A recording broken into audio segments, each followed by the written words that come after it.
Hello everyone, welcome to a new video. Today we're going to talk about moderation analysis. I'll be uploading two versions of the same video. This video is going to be in Filipino because it is highly requested by my audience that I discuss moderation in Filipino. I will also be uploading a separate lecture and demonstration in English. So if you want to watch the English version. Okay, sige, let's start, no? I guess marami sa inyo familiar na with moderation or kung hindi man, I think most of you are familiar sa regression. Maybe narinig din na rin before yung mediation. Okay? And maybe you're here because sinabi ng advisor or ng panelist ninyo that you're going to use moderation in your research or you are required to execute moderation or maybe gusto niyo lang matuto kung paano i-conduct yung moderation analysis perhaps for your thesis or perhaps some of you nagpe-prepare kayo for your comprehensive exams. Okay? So ano nga ba yung moderation analysis? Ano yung pinagkaiba niya sa simple na regression analysis natin sa multiple regression at ano yung pinagkaiba niya compare sa mediation analysis. Yan yung mga usual na questions ng mga estudyante kapag ang pinag-uusapan is moderation, mediation, and regression. Okay? Sige, ano ba yung connections nila sa isa't isa at ano yung mga pinagkaiba nila? Sa first part ng series natin, magpo-focus tayo sa lecture at doon sa demonstration. In the next parts, doon natin matutunan how to plot the results how to plot the interaction plots, the results no using a certain Excel file. Tapos meron din tayong separate part for the APA report writing. So let's begin with a short lecture followed by the demonstration. So first and foremost, ano nga ba para saan ba yung moderation analysis? A quick review. Yung regression, ginagamit natin siya kapag gusto nating malaman kung may impact ba yung isang independent variable or multiple independent variables sa isang outcome variable. Okay? Kapag isa lang yung predictor mo, tawag natin dyan simple linear regression. Pero kapag marami kang predictors, two or more, ang tawag natin dyan multiple regression. Okay? So, ganyan usually yung conceptualization natin. Ano yung impact ng predictor or ng predictors ko sa aking selected na outcome variable. Okay? Pero minsan, I think, napapaisip din kayo, possible ba na i-combine yung effect ng mga predictors? Is it possible to look at their combined effects, yung pinagsanib na effect nila? Pwede ba yun? Okay? So, statistically speaking, no, it is possible for a statistical model to include the combined effect of two or more predictors on an outcome variable. Take note of the key of the words combined effect. Okay? So ano ba yung combined effect? The combined effect of two variables on another variable is known conceptually as moderation, and statistical terms, this is the interaction effect. Kapag nagsanib puwersa yung effect ng dalawang variable, minsan tatlo pa nga yan, but that's quite complex, no? In this demo, dalawang variable predictors lang yung titingnan natin and their interaction on a selected outcome variable. Ang tawag dyan sa combined effect na yan, yun yung moderation o yung interaction effect. Take note that hindi lang ito yung statistical treatment wherein pwede natin makita kung may interaction kasi meron din tayo ng two-way analysis of variance na ginagamit din to check if merong interaction. So anong pinagkaiba ng moderation sa two-way ANOVA? If your variables kung yung variables mo categorical, meaning nominal or ordinal, kunyari dalawang categorical variables, tapos tinitingnan mo yung impact nila sa isang outcome variable, ang tawag dyan, ang gagamitin mo two-way ANOVA. On the other hand, you use moderation kapag yung predictors mo continuous, meaning nasa interval o ratio. Kunyari score siya, hindi siya category. Tapos dalawang variable yung titingnan mo, tapos i-combine mo sila. Since they are not categories, but rather continuous variables sila, it is more appropriate na gamitin yung moderation. So di ba conceptually similar yung dating nila? Two-way ANOVA gagamitin kapag yung predictors o yung dalawang independent variables mo ay categorical. Kapag yung moderation naman, kapag yung predictors mo continuous. Yan, kunyari, nagpa-test ka, psychological test, you measured a certain variable, then another test for another variable. Tapos may outcome variable ka, yun, pwede mong gamitan yun ng moderation analysis. Okay? Basta continuous yung mga predictors mo. Ngayon, more about moderation and how does it differ compare sa mediation. Okay? I learned this from my professors. Kapag moderation ang usapan, you need to think of this phrase. Especially if or depends on. I learned this from a workshop that I attended hosted by the PAP, Research in Psychology Special Interest Group. Think of the phrase especially if or depends on. Sometimes when you look at the impact of a certain variable on a certain outcome variable, hindi naman siya all the time true. Hindi naman siya all the time that is the case. Sometimes you think, siguro depende. Siguro kapag ganito yung case, may impact. Kapag ganito yung case, walang impact. Halimbawa, academic underperformance may be related to depression. Pwede, no, kunyari, mababa yung grades mo. Pwede siyang maging cause ng depression. Pero, depende.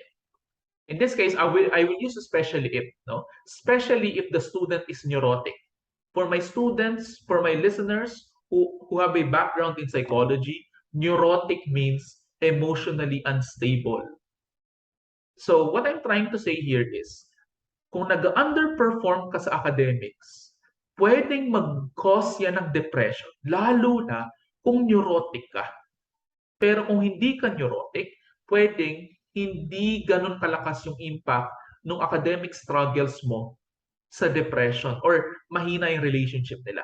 Pero kung ikaw ay neurotic, yung relationship ng dalawang yan, the independent variable is underperformance, the dependent variable is depression. Magiging stronger yan. Diba? So, may effect naman. Underperformance may lead to depression, pero yung effect niya, palakas ng palakas, no? Nagiging stronger kapag yung moderator mo, which is neuroticism, is mas mataas. Okay? Another example, same problem, pero instead of neurotic, perfectionistic.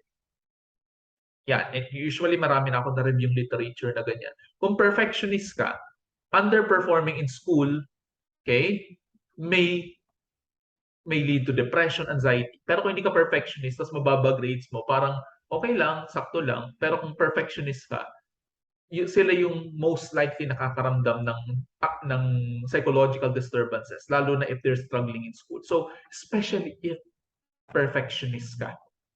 Okay? In this case, neurotic, pwedeng perfectionist. You can also think of other traits. Hindi lang traits, no? Minsan maraming pwedeng maging moderator, hindi lang mga traits. It just so happened that yung example ko dito, trait. Tingnan natin yung pangalawa.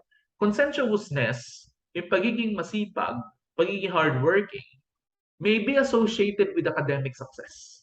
Pag masipag ka, magtatagumpay ka. Especially if the student is coming from a rich family. This example is quite controversial, but do take note that there are actual research evidence pointing to this. Medyo controversial pero totoo yan. My professor in graduate school was able to produce multiple papers regarding this. Pero hindi nga lang conscientiousness.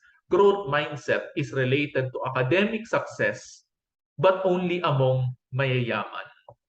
Which is quite controversial na parang hindi yun yung expected ng karamihan. No? So basically, this is saying if you have the growth mindset, pwede ka mag-succeed.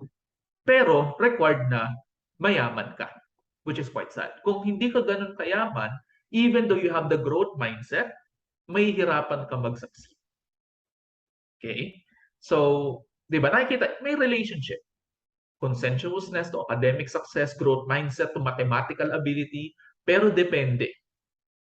Okay? Siyempre, in this case, kung masipag ka, tapos well-off pa yung family ninyo, you have the resources, you have the gadgets that you need, magko-combine yan, leading to greater academic success. Meron kasi iba masipag, but they do not have the resources.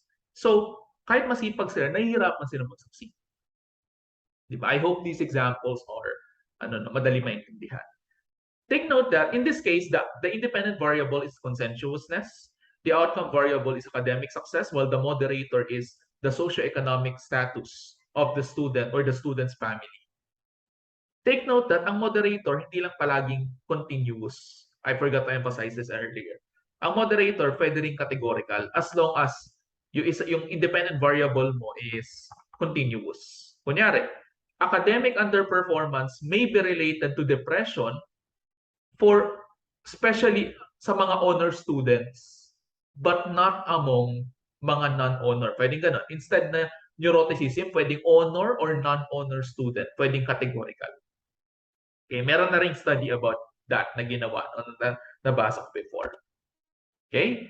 So, this is how moderation looks conceptually if you're going to visualize it. Yung predictor mo, as usual, the predictor is on the left with an arrow pointing to the outcome variable. Si moderator, doon siya pumapasok sa gitna. Okay? Nakaturo, pointing to the arrow. No? Doon siya pumapasok. Take note that yung conceptual, yung pagka-drawing niya sa conceptual diagram, wala pong arrow from predictor to moderator. At walang arrow from moderator to outcome. But rather, the arrow is pointing to the arrow between the predictor and the outcome.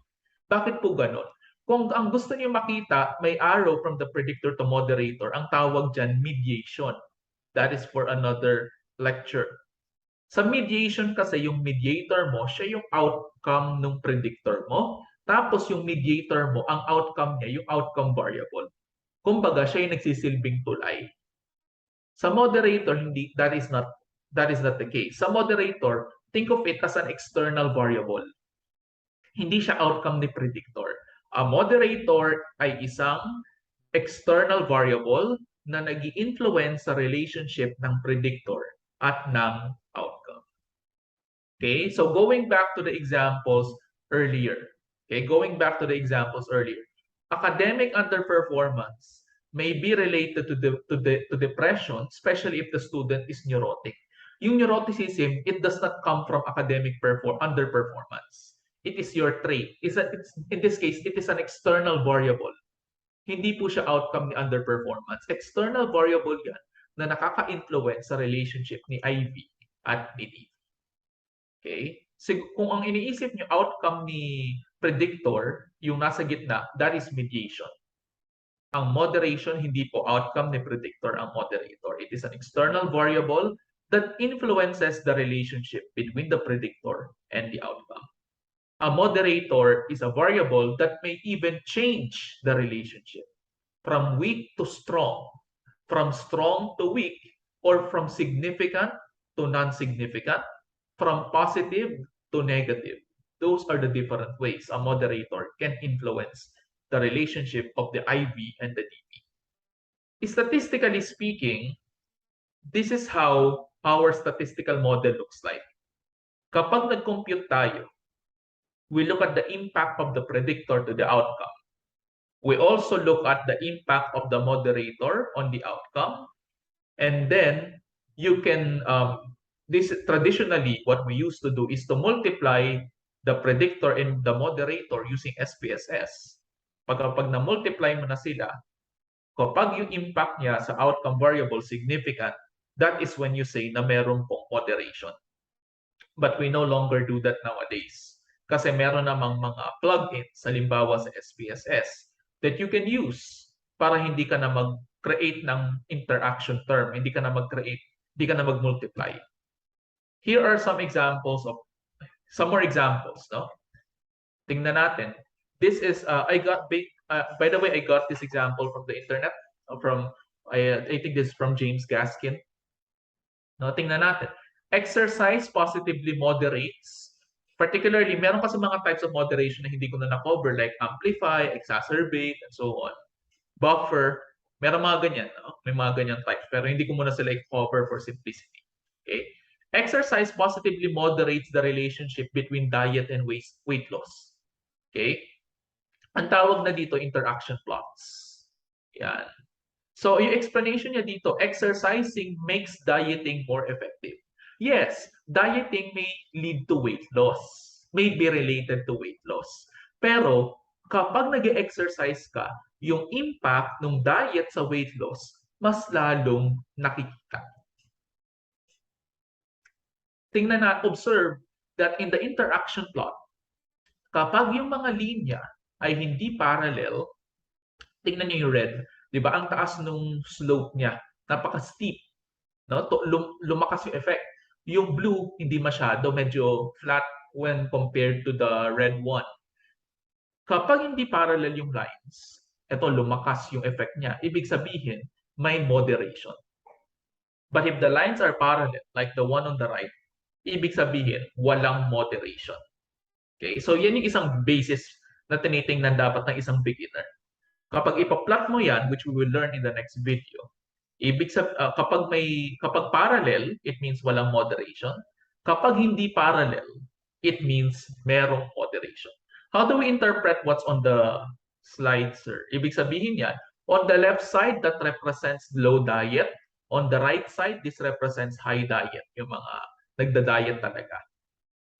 On the y-axis, that represents weight loss. Kumbaga, the higher ka sa y-axis, it means that the more that you lose weight. Okay? So kung makikita natin, yung mga dots na yan, these are the different possible combinations.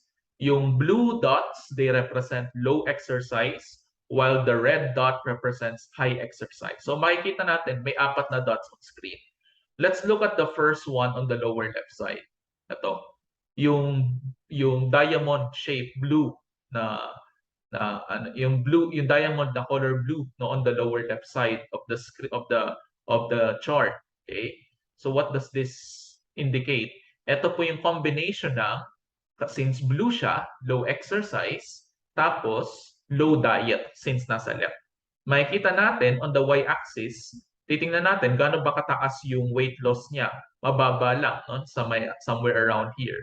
So kapag hindi ka nag-exercise tapos hindi ka nagda-diet, ibig sabihin hindi ka masyadong mababawasan ng timbang.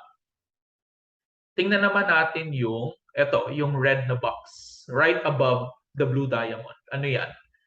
Since nasa left siya, low diet, and since color red siya, sabi ng legend, high exercise. It means, kapag hindi ka nagda-diet pero nag-exercise ka, kahit papaano, makakaramdam ka ng weight loss compared naman dun sa kanina, walang diet at walang exercise. Kasi di ba the higher, it means the more effective. Okay, so ito mas mataas ng konti siya compared dito sa blue na diamond. So meaning, mas effective yung yung high exercise, low diet. Tingnan naman natin yung nasa right. Ito yung blue diamond sa right side. Ito, high diet since it's on the right side. Tapos, low exercise. So what does that mean?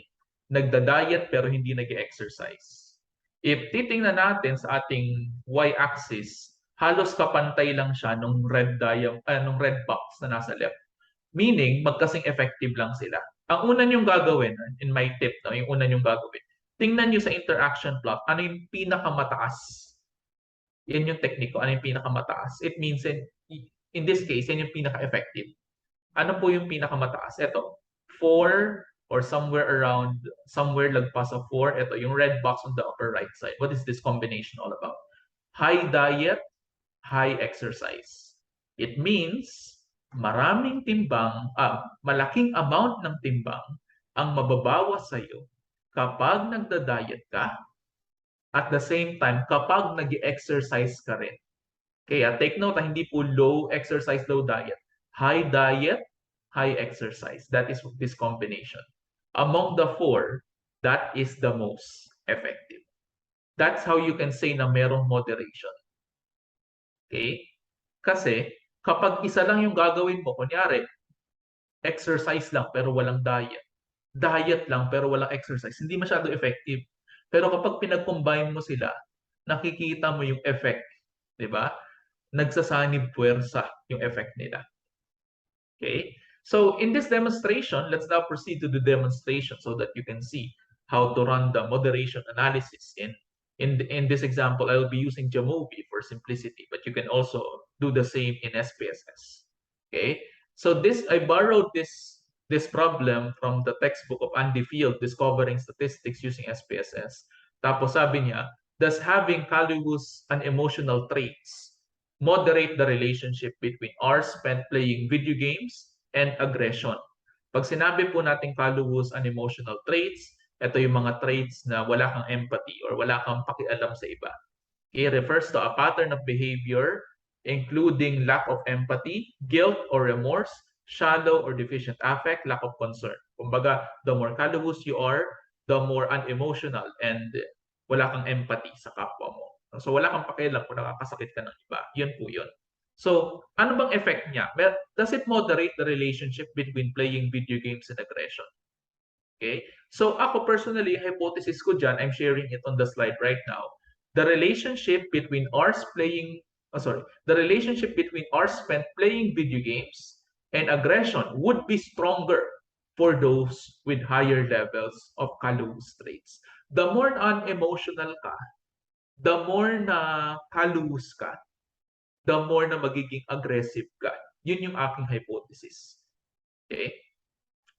So, pwedeng nag-games ka pero hindi ka aggressive kasi hindi ka naman unemotional. Pero kapag nag-games ka, at the same time, ganyan pa yung ugali mo, you are callous and emotional, you are more likely to be aggressive. So let's see now the conceptual diagram. Okay, so this is the IV, or spent playing video games. The DV is aggression, moderated by callous traits or callous and emotional traits. All right, sige.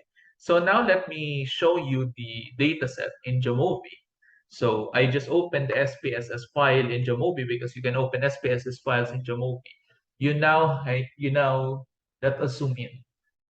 You can now see here the three variables of interest. Aggression is the first one. It is the outcome variable. Our independent variable is playing video games. You have here in this column highlighted right now. And your moderator, ito po, callous traits. So yan, we have three data here, three observations here. Three variables here. Video gaming, callous traits, and aggression. ID, disregard this. Even if I delete this, mag-run pa rin yung analysis. Anyway, so paano po ba mag-moderation in Jamovi?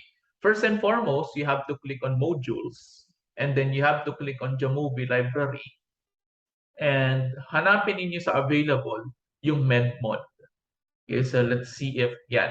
Hanapin niyo yung medmod by Ravi Selker and then download it. In my case, na-install ko na siya. It's a plugin so that you can run moderation analysis. The name of the plugin is medmod. Okay, let's close this. Tapos i-click natin yung medmod and then let's click on moderation. This is as simple as put the right variable in the right box. Aggression is the dependent variable. Video gaming is the predictor, while callous traits ay yung ating moderator. Let's run bootstrapping because in most references, they do recommend running bootstrapping. So let's click. Kaya nang bahala ilang samples ng bootstrap. I usually use 1,000. Kumbaga, nire-run yung analysis 1,000 times. Okay? Sige lang. Let's wait for it's still loading. Okay, so once again, while it's loading na yung prediction natin, yung paglalaro ng video games may lead to aggression, lalo na kapag yung trait mo, callous ka or unemotional ka, wala kang empathy. Pero kung may empathy ka, kahit nagbi-video games ka, kunyari GTA, hindi ka magiging aggressive. That is how I see it. Okay, so depende yan sa pagkatao mo. Video gaming may or may not lead to aggression. Depende yan sa pagkatao mo. Depende yan sa traits. Diba? Sige, it's still loading, so let's wait for this to finish. Then we will look at the results. Ganyan talaga kapag nagbo-bootstrapping. Usually naglo-load kasi nire-run niya yung analysis multiple times. In this case, we have specified 1,000 samples, so nire-run niya yung moderation analysis 1,000 times. I also think sa mediation, you do the same. The machine will run the analysis kung ilang kung ano man yung value that you specify sa bootstrap. So now we can look at the results here. Okay? So first, don't worry, in the next video, we will focus on interpretation and report writing. Ito, interpret lang natin siya as is. Tingnan muna natin. No? I hope may background na kayo sa regression before you check this video kasi I will no longer discuss how to interpret regression here. No?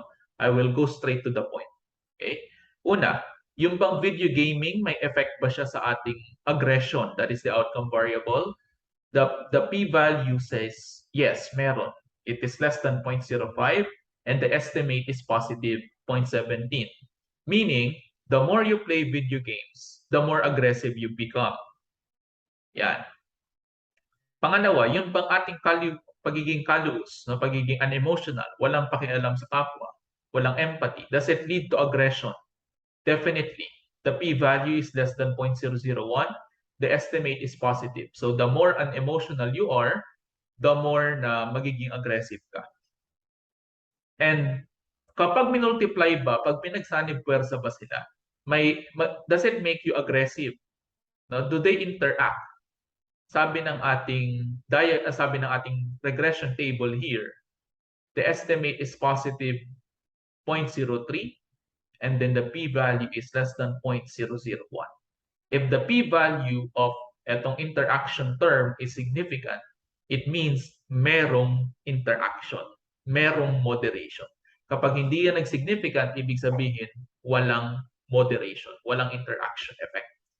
So to understand the relationship between video gaming and aggression moderated by having callous traits, let us check dito sa left side, i-check natin yung estimates. Yan. It will generate a table like this. Actually, na-copy-paste ko na siya sa Microsoft as a PowerPoint ko. So, I'm just showing it to you. Let me go to my presentation. No? So, dun ko na lang ipapakita sa inyo. Ito ulit yung result. Okay? Yan. Ano po itong nasa second table? Diba? Ito yung nandun sa Jamovie kanina. What does this say? Ang tawag sa table na yan yung conditional effects. Okay? Conditional effects of the predictor on the outcome variable on various levels of the moderator. What does it say? Okay? Bear with me sa part na ito yung pinaka-technical. Ang ibig sabihin nito, pinapakita niya sa iyo yung effect ng IV sa DV depende sa level ng moderator mo. Simulan natin with the first row. It says low or -1 standard deviation. What does that mean? Anong effect ng IV sa DV kapag mababa ka sa callous traits? Okay? Sabi dito, look at the p-value. It's not significant. Katulad nung binanggit ko kanina. Kahit mag-video games ka, kung hindi ka naman callous or unemotional, hindi ka magiging aggressive. My prediction was validated sa results. So, di ba, kung mabait ka, kahit mag-video game ka, kung mabait ka, no, may pakikipagkapwa ka, hindi ka magiging aggressive. Yun yung una nating nakita. So, yun. Second row, average. Paano kung average yung level ng callousness mo? May konting pagka masama yung ugali mo. May konting pagka unemotional ka. O anong mangyayari? Look at the estimate. It's positive 0.17. The p-value is less than 0.05, meaning significant. Ibig sabihin, nagsisimula ng magpakita yung interaction. Kapag gamer ka, tapos meron kang average na pagka-callous or masama ang ugali, meron ka ng slight tendency na maging mapanakit sa kapwa.